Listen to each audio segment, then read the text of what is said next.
So I'm here at the Euro-Asia event with Dr. Aziz Ahmet from Yozgat City Hospital, and we were delighted to validate Yozgat City Hospital at stage 7 earlier in the year. They had an amazing journey from stage 6 to stage 7, and I'm going to ask Dr. Aziz to describe that journey for us now.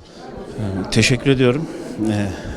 Öncelikle bu seviye 6 süreci ve seviye 6'dan sonra 7'ye olan yolculuğumuzda gece gündüz, hafta sonu, hafta içi demeden hem Türkiye temsilciliği HİMS'in hem de kendileri bize 7 gün 24 saat destek verdiler.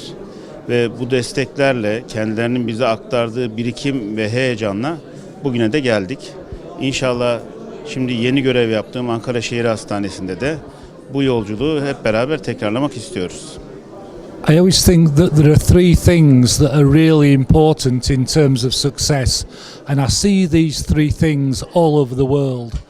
One of the things is leadership, and in Turkey we've got phenomenal leadership from people like yourselves, but also from the Turkish ministry. And the second one is the ability to spend resources and money on the right thing. But perhaps the third one, which I'd like you to say a little bit about, is clinical leadership. Because I think clinical leadership and clinical engagement is very, very important, especially when we're trying to move hospitals from stage 6 to stage 7.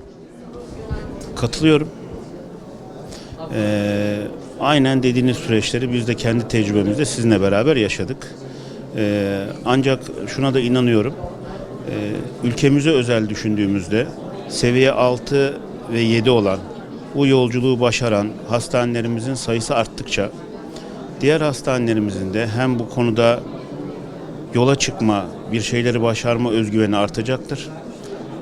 Hem de bu işler yayıldıkça yerli üretilen teknolojiler, yaygınlaşan, ucuzlayan teknolojik altyapı sayesinde ikinci basamak dediğimiz bu mali tarafını da daha rahat göze alıp yol kat edebileceklerdir bizim kurumlarımız.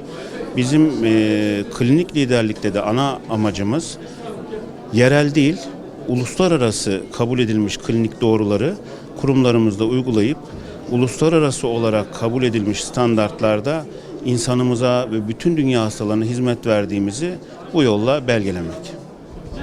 So I think the whole world is aware of some of the fantastic things that have happened in this country, and I believe that there are more stage 6 hospitals in Turkey now than any other country outside North America. It's a fantastic story. If you had to give some advice to a senior doctor or a director of a hospital who has not yet embarked upon this program, what would you say to them?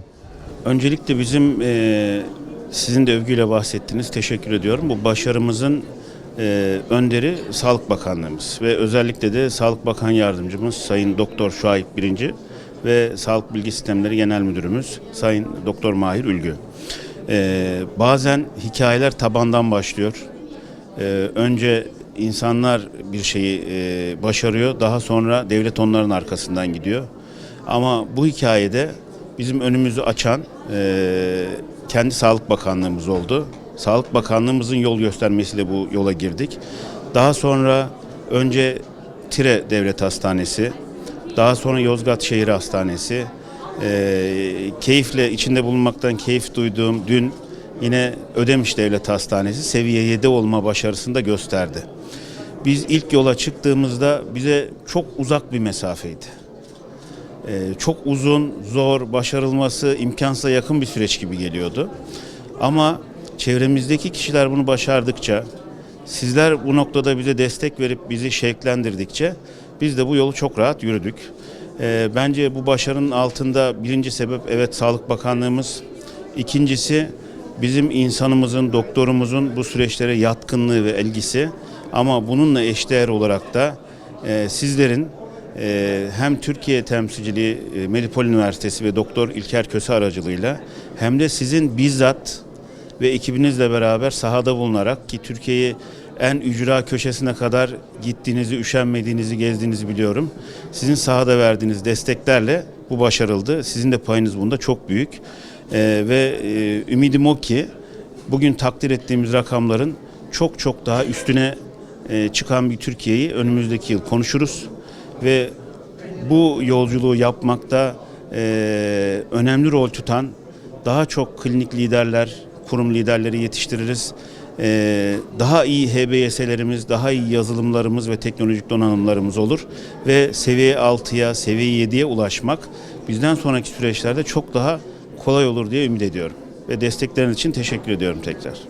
Okay, this is quite a tough one, and I get asked this question in many different countries, and I think the answers are quite geography specific, and it's a difficult question. And if you find it difficult to answer, then please let me know. But the question is about benefit and value, and we can apply benefit and value at a patient level, at a clinician level, and at a hospital level.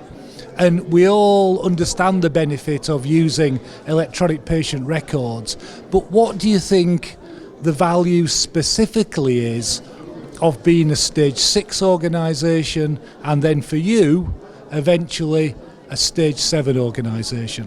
Tough question. Evet, zor bir soru. Ama bence kısa cümleler içine sığdırması zor bunu daha ziyade. Seviye 6'da daha çok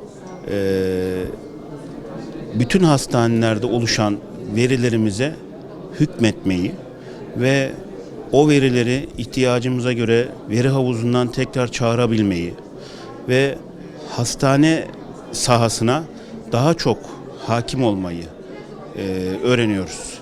Yani hastalarımız daha güvenli şartlarda hizmet alıyorlar. Hekimlerimiz ve hemşirelerimiz daha güvenli şartlarda hizmet veriyorlar. Hekimi bir hata yapmaktan alıkoyan, önleyen, ona yardımcı olan, hastanın da herhangi bir hatalı tedavi sürecine maruz kalmasını önleyen, yani hasta ve çalışan güvenliğini artıran ve veri havuzumuzu daha işlevsel hale getiren bir kurguya kavuştuk seviye 6 sonrası. Seviye 7'de ise bu işlevsel veri havuzunu hastaneyi, kurumu yönetmek, yarını planlamak adına kullanabilmeyi öğrendik ve analitik yeteneklerimizi geliştirmeye çalıştık. Bildiğiniz gibi bu bizim için biraz zor oldu. O noktada sizden çok faydalandık. Ama hayalim benim şu: kendi verileriyle kendi geleceğini planlayabilen ve yönetebilen bir hastane. Ankara Şehir Hastanesi ülkemizin ve Avrupa'nın en büyük hastanesi. 3700'den fazla yatan hastası var. Günlük yaklaşık 20.000 poliklinik hizmeti vermeyi öngörüyoruz. Şu anda 16.000 civarında, tamamlandığında 20.000'in üstünde olacak polikliniğimiz. Ve bu ülke gerçekleriyle örtüşebilecek büyüklükte bir hastane verisini ifade ediyor.